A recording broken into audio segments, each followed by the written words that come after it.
শিব শক্তি ডাক দেয়া কয় পয়গম্বর, আমার মনে বড় আশা আমি মুসলমান হব। আজকে আমি মুসলমান হইতে পারি না, 30 কোটি হিন্দু আমার সাথ দেয় না।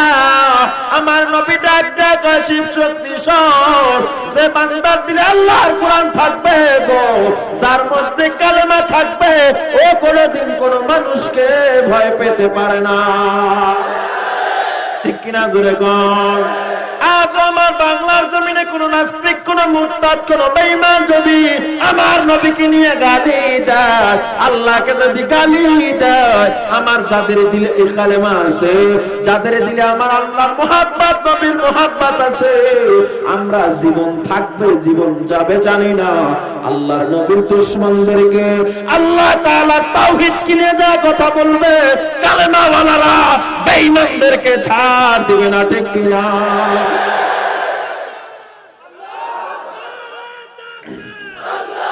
নবীর উম্মতরে দল আল্লাহর গোলাম জানিয়ে নেন, কালেমা ওয়ালারা কখনো কাউকে ভয় করে না। যেই জমিনে মুসলমানের রক্ত পড়ে, ওই জমিনটা মুসলমানদের জন্য রেজিস্ট্রি হয়ে যায়। ঠিক কিনা? শিব শক্তি মহারাজ বিবির থেকে বিদায় নেওয়ার জন্য রওনা দেয়। রাত্র গভীর, যখন বেলকুনি দিয়ে হাঁটতেছে, বিবির রুমে যাবে, হঠাৎ দেখে বিবিও তার দিকে আগাইতেছে। শিব শক্তি ডাক দিয়া কয়, বিবি এত রাতে তুমি কি ঘুমাও না? বিবি চোখের পানি ছেড়ে কান্দে আর ডাক দিয়া কয়, ও স্বামী গো, 3 মাস পর্যন্ত আপনার থেকে আমি আলাদা বিছানায় থাকি। এই গভীর রাতে আমি আপনার থেকে একটা ছোট্ট বিদায়ের জন্য আমি যেতে চাইছিলাম। শিব শক্তি বলে, কি বিদায়? বিবি কয়, ও স্বামী আমার, আমি আপনি যেদিন থেকে কোরআনের বিরুদ্ধে কথা বলেন, সেদিন থেকে আমার মনে বড় আশা, আমি একটু দেখবো মুসলমানের কোরআনটা কেমন। ও স্বামী আমি দেখেছি। ও স্বামী গো, বিশ্বাস করেন আমি একটা ভুল কোরআনের মধ্যে পাই নাই।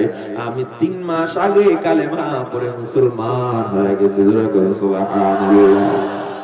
এ নবীর উম্মতরে দাল আল্লাহর গোলাম, অন্তরে যদি নবীর জন্য, কালেমার জন্য মুহাব্বত থাকে, কোরআনের জন্য মুহাব্বত থাকে, আমরা আর কখনো কোরআন শিক্ষার বাহিরে চলবো না।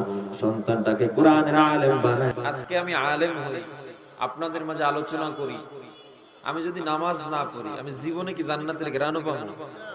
জাহান্নামী তো ভাগে পাবো না। আল্লাহ তাআলা আমাদেরকে সর্ব অবস্থায় তার ও তার রাসূলের তরিকার উপরে চলার তৌফিক দান করেন। আল্লাহ তাআলা বলেন, যালিকাল কিতাব